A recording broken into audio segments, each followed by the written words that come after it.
आज हम जिस मूवी के बारे में बात करने वाले हैं उसका नाम है द सैंड।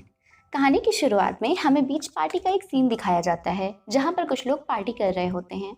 उसी बीच मिच उन सबका फ़ोन रखवा लेता है जिससे वो लोग उन सबकी वीडियो बनाकर इंटरनेट पर ना डाल सकें। फिर उन्हें एक अजीब सी क्रीपी चीज़ मिलती है जिसे वो लोग तोड़ देते हैं। वहाँ सब बहुत मस्ती करते हैं और अगले दिन हम कैली को देखते हैं जो सोकर उठती है। उसे वहाँ पर कुछ अजीब लगता है और इसी दौरान कार में सोए हुए लोग भी उठ जाते हैं।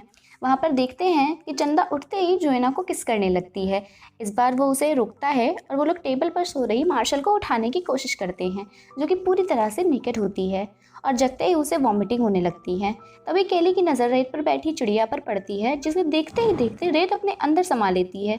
ये देखकर कैली बहुत घबरा जाती है और वो मार्शल को रेत पर पैर रखने से मना करती है, पर मार्शल काफ़ी परेशान होने की वजह से उसकी बात पर ध्यान नहीं देती और पैर रेत में रख देती है। इससे उसके पैर रेत में फंस जाते हैं और वो अपने पैर निकालने की काफ़ी कोशिश करती है जिससे उसके हाथ भी रेत में फंस जाते हैं। इससे वो डर कर चिल्लाने लगती है और वहाँ पर मौजूद सभी लोग शॉक्ड हो जाते हैं और वेंस उसे इस कंडीशन में देखकर रॉनी के मना करने के बावजूद वो उसकी तरफ भागता है, लेकिन रेत में फंसने की वजह से वो गिर जाता है और चिल्लाने लगता है। तभी जोना उसकी हेल्प के लिए कार स्टार्ट करने की कोशिश करता है पर वो स्टार्ट नहीं होती। फिर मुझ उसकी तरफ रस्सी फेंकता है जिसे पकड़कर वो बच सके, पर तब तक बहुत देर हो चुकी थी क्योंकि रेत तब तक वेंस को पूरी तरह खा चुकी थी। उसका चेहरा धीरे धीरे गलता जा रहा था और देखते ही देखते उसका पूरा शरीर रेत में अंदर चला जाता है। सब लोग बहुत डर जाते हैं। मिच उन सबको ये विश्वास दिलाने की कोशिश करता है कि वेंस भले ही मर गया पर वो सब अभी ठीक ठाक हैं और यहाँ से बचकर निकल जाएंगे। इसके बाद वो जोना को कार स्टार्ट करने को बोलता है बट कार स्टार्ट नहीं होती। फिर केली रेत में अपना हाथ ऊपर से हिलकाती है जिससे रेत में कुछ हलचल होने लगती है। फिर हम गिलबर्ट को देखते हैं जो कैन में फंसा हुआ होता है। वो जगने के बाद सबको आवाज़ देने लगता है जिससे वो लोग उसे निकाल सकें, लेकिन वो लोग उसे हिलने से मना करते हैं और कहते हैं इस रेत में कुछ है, अगर तुम उसमें गिर गए तो मर जाओगे। बट उसको यकीन नहीं होता और सोचता है कि वो लोग उसके साथ मजाक कर रहे हैं। मिच उसे विश्वास दिलाता है कि उसके पास 2 घंटे में हेल्प आने वाली है, इसलिए उसे थोड़ी देर वेट करना है। इससे वो मान जाता है। फिर जब कैली उससे पूछती है कि तुमने ऐसा क्यों किया, तब वो उसे कहता है कि इससे उसके पास एक उम्मीद होगी। फिर काफ़ी टाइम बीत जाता है और कैली सबसे पूछती है कल ये रेत सही थी पर आज ऐसा क्या हुआ। फिर वो देखते हैं कि उनके अलावा वहाँ कोई नहीं बचा है क्योंकि रेत ने उन सबको अपने अंदर समा लिया है और ये सब इसलिए बचे हैं क्योंकि वो सब रेत पर नहीं थे। इधर गिलबर्ट को काफ़ी पेन हो रहा था। वो जोना उसे सनस्क्रीन देता है जिसे लगाकर उसे धूप से थोड़ा आराम मिलता है।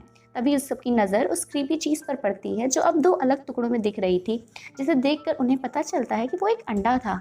इससे उन्हें कंफर्म हो जाता है कि इस अंडे से कोई मॉन्स्टर निकला है जो लोगों को मार रहा है। मॉन्स्टर का साइज़ जानने के लिए कैली हॉट डॉग फेंकती है जिससे उन्हें पता चलता है कि इसका साइज़ बहुत बड़ा है और दूर तक फैला हुआ है। इसके बाद जोना स्केटबोर्ड की हेल्प से आगे बढ़ने की कोशिश करता है और यह आइडिया काम कर जाता है, लेकिन जब वो टेबल के पास पहुंचता है तो स्केटबोर्ड फिसल जाता है और रेत से कुछ रेज निकलते हैं जो उसके पेट पर अटैक कर देते हैं। वो बचकर टेबल पर चढ़ जाता है। फिर वो अपने बैग में से एक केला निकाल कर खाता है पर उसे उल्टी होने लगती है और इसका पेट सड़ने लगता है, जिसे देखकर वो काफ़ी डर जाता है। कैली उसका हौसला बढ़ाती है और बैग में से सबको एक एक सामान देने को कहती है। वो सबको ड्रिंक्स देता है पर उसके पेट से काफ़ी ब्लीडिंग होने लगती है और वो टेबल पर लेट जाता है और कैली को भरोसा दिलाता है कि वो उससे बहुत प्यार करता है। ये सुनकर वो इमोशनल हो जाती है। फिर उन्हें मोबाइल की याद आती है जो कार की डिग्गी में है, पर जब वो उसे खोलते हैं तो डिग्गी फंस जाती है। तो चंदा को लगता है रोनी ये डिग्गी नहीं खोल पाएगी और रोनी भी सहारा मांगती है। उसके बाद चंदा उसे ब्लैंकेट से खोलने की कोशिश करती है पर वो नहीं खोल पाती। फिर कैली उसे किसी तरह खोल देती है। तभी वहाँ बीच पेट्रोल का सुपरवाइजर आ जाता है और रोनी का ध्यान भटक जाता है और रोनी की उंगलियां डिग्गी में फंस जाती हैं। सभी उस सुपरवाइजर को कार से उतरने को मना करते हैं पर वो नहीं सुनता और जैसे ही वो कार से उतरता है सभी देखकर हैरान हो जाते हैं कि उसे कुछ नहीं हुआ। फिर जब वो जोना के पास पहुंचता है तो उसे बहुत अजीब लगता है। फिर वो गिलबर्ट को कैन से निकालने की कोशिश करता है लेकिन वो उसे निकाल नहीं पाता और उससे बोलता है मेरी टीम आएगी और तुम्हें निकालेगी। इसके बाद जब वो रोनी की उंगली निकाल रहा होता है तो उसे बहुत गुस्सा आता है कि कोई उसकी मदद क्यों नहीं कर रहा। इससे कैली काफ़ी गुस्सा होती है और सुपरवाइज़र रोनी को छोड़कर कैली के पास चला जाता है। कैली उसे बताने की कोशिश करती है कि उसके 2 दोस्त पहले ही मारे जा चुके हैं। वो बताती है रेत उनकी डेड बॉडीज़ को पूरी तरह से खा चुका है।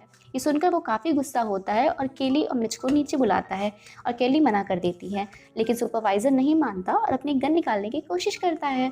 उसी टाइम उसकी चाबी रेत में गिर जाती है, जिसे केली उठाने से मना करती है, पर उसके पहले सुपरवाइज़र का हाथ रेत में फंस जाता है और ये सब देखकर वो बहुत ज़्यादा डर जाता है। केली उसे सैंड में पेपर स्प्रे करने को कहती है। जब वो स्प्रे करता है तो अपना हाथ निकालने की कोशिश करता है, जिससे उसका हाथ अलग हो जाता है और वो बहुत चिल्लाता है और रेत पर गिर जाता है। तभी केली आकर पेपर स्प्रे उठा लेती है और सुपरवाइज़र देखते ही देखते रेत में समा जाता है।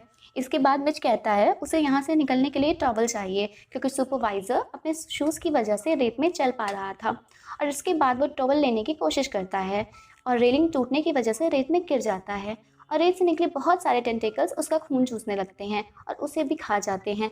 सब बहुत दुखी हो जाते हैं, पर केली हिम्मत दिखाती है और वो चंदा को रेलिंग उठाने को कहती है। इसके बाद वो उसे एक और रेलिंग देती है और खुद भी कार में कूद पड़ती है और वहाँ पहुँचते ही चंदा को ज़ोरदार थप्पड़ मारती है, क्योंकि यहाँ आने का उसका ही प्लान था। फिर वो रोनी की उंगलियाँ निकालने की कोशिश करती है और चंदा की हेल्प से निकाल लेती है। केली उसके हाथों पर टॉवल बांधती है ताकि उसका खून रेत पर ना गिरे। इधर गिलबर्ट की हालत बहुत ख़राब होती है। कैन में फंसे होने की वजह से उसे भी ब्लीडिंग होने लगती है, जिससे रेत में मौजूद टेंटेकल्स उसकी तरफ अट्रैक्ट होने लगते हैं।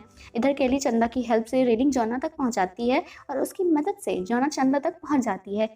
फिर रोनी केली को कहती है कि तुम पहले जाओ, क्योंकि मेरे हाथों से खून निकल रहा है, जिसकी वजह से टेंटेकल अट्रैक्ट होंगे। फिर केली भी जोना तक पहुंचती है। इसके बाद रोनी चलना शुरू करती है और थोड़ी देर में उसके हाथ से ब्लीडिंग होने लगती है, जिससे देखकर वो बैलेंस बिगड़ जाता है, रेत में गिर जाती है और रेत उसे भी अपने अंदर समा लेती है।